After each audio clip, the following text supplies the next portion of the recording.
దేవునికి స్తోత్రము, దేవదేవునికి వందనములు. ప్రభు అయినటువంటి యేసుక్రీస్తు నామములో మీ అందరికీ శుభములు తెలియజేస్తున్నాను. ప్రియ సహోదరి సహోదరా, దేవుడు మనల్ని ఇక్కడ భూమి మీద ఆయన మనల్ని ఏర్పాటు చేసుకున్నాడంటే ఆయన యొక్క పనిలో మనం పాత్రలుగా ఉండాలని. బైబిల్ గ్రంథంలో కూడా చూసుకున్నట్లయితే దేవుడు నిజంగా ఒక ప్రత్యేకమైనటువంటి జనాంగాన్ని దేవుడు ఆయన యొక్క సేవకై పరిచర్యకే ఏర్పాటు చేసుకున్నాడు. నిజంగా మనందరికీ తెలుసు, లేవీలు చూసుకున్నట్లయితే దేవుడు ఏర్పాటు చేసుకున్నాడు, దేవుడు వారిని ఎన్నుకున్నాడు, దేవుడు వారిని వాడుకున్నాడు. అయితే నిజంగా లేవీలు లేకపోతే ఆ యొక్క సేవకులు అనుకోగానే మనము నిజంగా చాలా నెమ్మదిగా ఉంటారు అని మనం అనుకుంటాం. కానీ ఈ లేవీల యొక్క జీవితంలో చూసుకున్నట్లయితే ఆదికాండంలో చూసుకున్నట్లయితే 34:1 చూస్తే దేనా అంటే యాకోబు గారు 12 కుమారులు అలాగే కుమార్తె, ఆమె ఆ దేశం యొక్క వారిని చూడడానికి, కుమార్తెలను చూడడానికి వెళ్ళినప్పుడు ఆ యొక్క దాన్ని పరిపాలిస్తున్నటువంటి ఆ దేశం లేనటువంటి హివ్వీయుడైన హామోరు కుమారుడగు షెకెము, ఆ ప్రాంతం పేరు కూడా షెకెము, అతని పేరు కూడా హామోరు యొక్క కుమారుడి పేరు కూడా షెకెము. ఆమెను చూసినప్పుడు దేనాని ఆమెని పాడు చేసి ఆమెని అవమానపరిచినట్లుగా మనం చూస్తున్నాం. ఆదికాండం 34 అంతా చూసుకున్నట్లయితే. అయితే ఎప్పుడైతే ఇది యాకోబు గారికి తెలిసింది, అయితే బిడ్డలైతే వారి కుమారులైతే పొలంలో పని చేసుకుంటున్నారు. అయితే ఈ లోపులోగా హివ్వీయుడైనటువంటి హామోరు అలాగే అతని కుమారుడి షెకెము కూడా యాకోబు గారి దగ్గరికి వచ్చేటప్పటికి ఈ విషయం తెలుసుకున్నటువంటి యాకోబు గారి కుమారులు కూడా వారి దగ్గర ఉన్నప్పుడు, ఇదిగో నీ కుమార్తె మీద, నీ కుమార్తె అయినటువంటి దీనా మీద నా కుమారుని యొక్క మనసు పడింది, ఇదిగో వారిరువురు కూడా వివాహం చేయాలని యాకోబు గారిని అడిగినప్పుడు హామోరు అయితే తన బిడ్డలు అంటారో, ఇదిగో మీకు మాకైతే సాంగత్యం కుదరదు, మేము సున్నతి చేయించుకున్నటువంటి వారు, మీరైతే సున్నతి లేనటువంటి వారు, ఒకవేళ మీరు సున్నతి చేయించుకున్నట్లయితే మాకు ఎటువంటి అభ్యంతరం లేదు అని అంటారు.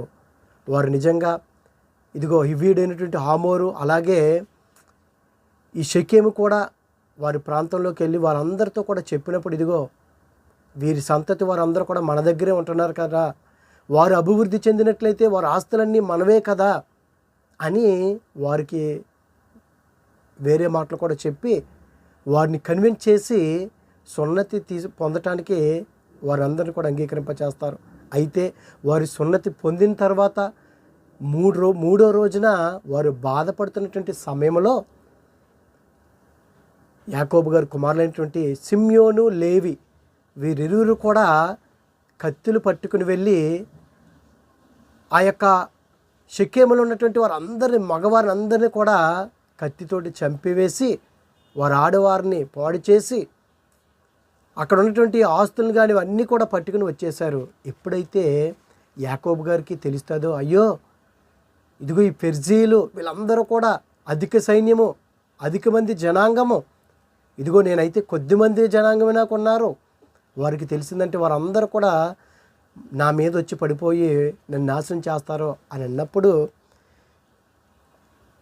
లేవీయుడును అలాగే సిమ్యోను వారు అంటారో 30వ వచనంలో, అందుకు వారు వేష ఏడల జరిగించినట్లుగా వారు జరిగించారు.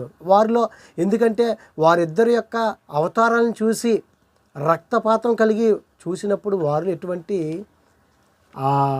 మార్పు ఏం కనపడలేదు, ఇదిగో వేష పట్ల జరిగించినట్లుగా వారు జరిగించారు అని సిమ్యోను, లేవి అంటారు. అయితే ఇక్కడ చూసుకున్నట్లయితే ఆదికాండము 49 చూసుకున్నట్లయితే 5 నుంచి చూసుకున్నట్లయితే సిమ్మోను, లేవి అనువారు సహోదరులు వారి ఖడ్గము, బలాత్కారపు ఆయుధములు. ఎందుకనంటే యాకోబు గారు ఐగుప్తులో జ్ఞాపకం చేసుకుంటున్నాడు ఈ సంగతిని. ఏమంటారంటే ఇదిగో సిమ్యోను లేవి అనువారు సహోదరులు వారి ఖడ్గములు బలాత్కారపు ఆయుధములు. నా ప్రాణమా వారి ఆలోచనలో చేరవద్దు. నా గణమా వారి సంగముతో కలుసుకొనవద్దు. వారి కోపము వేండ్రమైనది, వారి ఉగ్రత కఠినమైనది. అవి శపింపబడును. యాకోబు వారిని విభజించదును, ఇశ్రాయేలు వారిని చెదరగొట్టేదను. చూడండి, యాకోబు గారు లేవి సిమ్యోనును శపించాడు. ఇదిగో వారిని నేను ఇశ్రాయేల్లో చెదరగొడతాను, అలాగే యాకోబు వారిని విభజించేదను అని నిజంగా శపించాడు. ఇక్కడ చూసుకున్నట్లయితే మోషే ద్వారా ఇశ్రాయేలు ఐగుప్తు నుండి నడిపింపబడ్డారు. అలాగే యెహోషువ నాయకత్వంలో మరి వారు కానానుకు వెళ్ళినప్పుడు 12 గోత్రాల్లో మరి భూ పంపకాల్లో నఫ్తాయిలీలకు, జెబూలులకి, అలాగే రూబేనీలకి, గాదు వారికి స్వాస్థ్యంగా ఇచ్చారు. కానీ ఇక్కడ చూసుకున్నట్లయితే యోధా వారికి ఏదైతే ఇచ్చారో మరి కొన్ని ఊర్లు ఇమ్మని సిమ్యోను వారికైతే స్వాస్థ్యముగా ఏ భూమి కూడా ఇవ్వబడలేదు, లేవీయులకి, సిమ్యోను వారికి. ఇక్కడ చూసుకున్నట్లయితే యెహోషువ గ్రంథము 19వ అధ్యాయము 1-9 చూస్తే వారి స్వాస్థ్యము యోధా వంశస్థుల స్వాస్థ్యము మధ్యనే ఉండెను. ఎవరిది? సిమ్యోను వారిది. సిమ్యోనీయులు స్వాస్థ్యము యోధా వంశస్థుల భాగము వారికి ఎక్కువ గనక వారికి ఇవ్వబడింది. అదేవిధంగా నిజంగా లేవీయులకు భూమిని స్వాస్థ్యంగా ఇవ్వలేదు.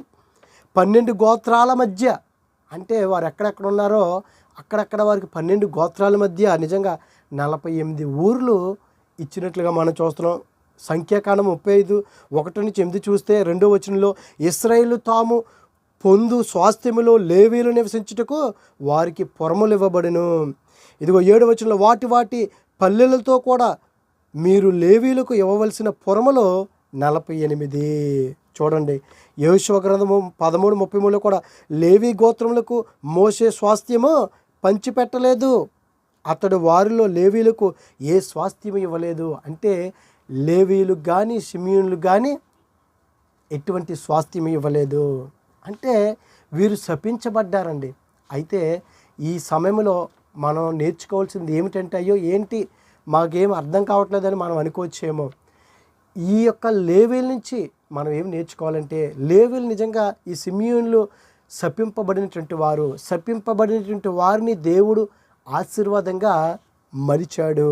చూడండి, మోషే గారు ధర్మశాస్త్రానికి సీనాయి పర్వతం మీద వెళ్ళినప్పుడు ఇశ్రాయేలు ప్రజలందరూ కూడా అహరోనుని మరి కంగారు పెట్టి బలవంతం చేసి ఒక దూడను చేయించుకుంటారో దాని చుట్టూ తిరుగుతూ, ఇదిగో ఐగుప్తు నుండి ఇక్కడికి మమ్మల్ని నడిపించినట్టు దేవుడు ఈ దూడ అని చెప్పేసి వారు ప్రార్థన చేసుకుంటున్నారు.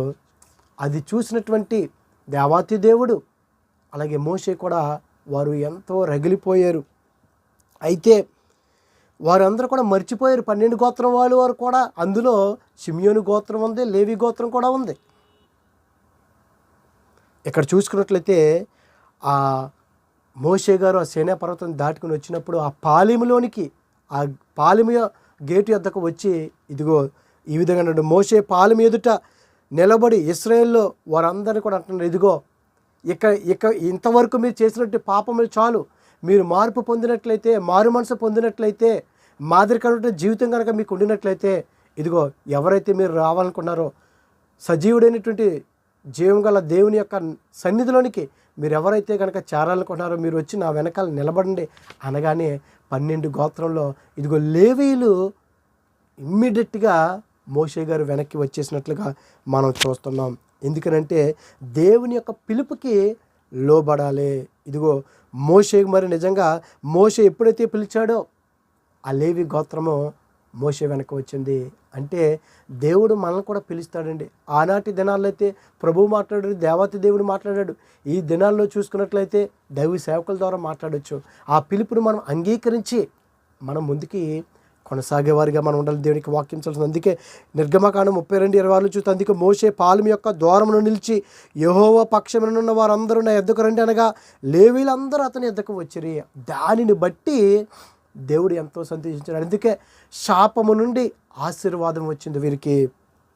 అది 2 తెస్సలోనికీయులకి 2:14 చూస్తే మరి అపోస్తలుడు పౌలు గారు అన్నారు, మన ప్రభువైన యేసుక్రీస్తు యొక్క మహిమను పొందవలనని ఆయన మా సువార్త వలన మిమ్ముని పిలిచెను. ఎవరైతే సువార్త వాక్యం చెప్తున్నారో ఆ పిలుపునకు మనం లోబడాలి. ఇదిగో 1 సమూయేలు 8:7 కూడా చూస్తే, అందుకు యెహోవా సమూయేలునకు సెలవిచ్చినది ఏమనగా, ఇదిగో జనులు నీతో చెప్పిన మాటలన్నిటి ప్రకారం జరిగించము. వారు నిన్ను విసర్జింపలేదు కానీ వారు నన్ను విసర్జించారు. ఎందుకు? నీ మాట వినినట్లయితే వారు నా మాట విన్నట్లే, నీ మాట వినకపోయినట్లయితే నా మాట కూడా వినకపోయినట్లే, నిన్ను విసర్జించినట్లయితే అది నన్ను విసర్జించినట్లే అని దేవాతి దేవుడు అన్నాడు. ఇదిగో ఇక్కడ చూసుకుంటే 1 తెస్సలోనికీయులకు రాసినటువంటి పత్రికలో 4:8 చూస్తే, కాబట్టి ఉపేక్షించువాడు మనుషుని ఉపేక్షించువాడు కాడు కానీ మీకు తన పరిశుద్ధాత్మ ద్వారా అనుగ్రహించిన దేవుని ఉపేక్షించున్నారు. మనకి ఎవరైతే చెప్తున్నారో మీరు మనిషిని ఉపేక్షించినట్లు కాదు, తిరస్కరించినట్లు కాదు, పరిశుద్ధాత్ముడు దేవుని యొక్క మాట రూపంలో మాట్లాడతాడో అది మనం అంగీకరించినట్లయితే, ఈ లేవీలు అంగీకరించారు, మాట విన్నారో, పిలుపునికి లోబడ్డారో వచ్చారు. అందుకే నిజంగా దేవుడు లేవీల్ని ప్రతిష్ఠించుకున్నాడు. అయినప్పటికీ కూడా వారికి ఒక పరీక్ష ఉంది. ఏమిటంటే నిజంగా ఇశ్రాయేలుకు వీరి చేతుల మీదుగానే శిక్ష వెయ్యాలని చెప్పేసి దేవుడు మరి అంటాడు. ఎందుకంటే ఇదిగో మీరు బంధాలనే గీత దాటుకుని మీరు రావాలి. అవును కదా, మనం దేవుని పరిచయం చేస్తున్నప్పుడు ఎన్నో ఆటంకాలు వస్తాయి. అబ్రాహాము గారిని కూడా దేవుడు పిలుచుకున్నాడు. నిజంగా నీ ఊరిని నీ దేశాన్ని విడిచిపెట్టి వచ్చేయమన్నాడు. అంటే అబ్రాహాము గారిని ఆస్వాదించడం అనే కాదు, ఈ ప్రపంచానికే ఒక మాదిరిగా ఉండడానికి అబ్రాహాము గారిని పిలుచుకున్నాడు. ఆ పిలుపుకి లోబడ్డాడు.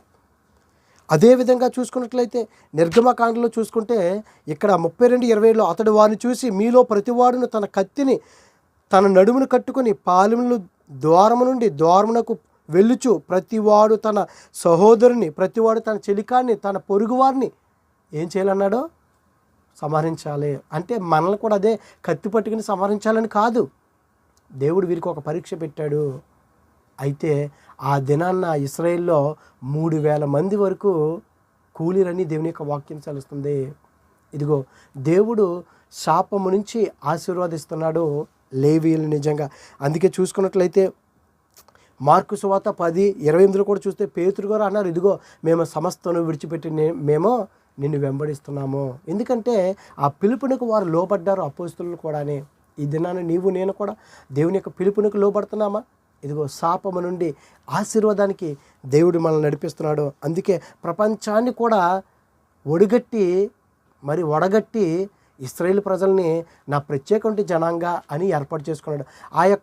ఆ ఇశ్రాయేలు ఆ జనాంగంలో నుంచి మరలా లేవీల్ని దేవుడు ఏర్పాటు చేసుకున్నాడు.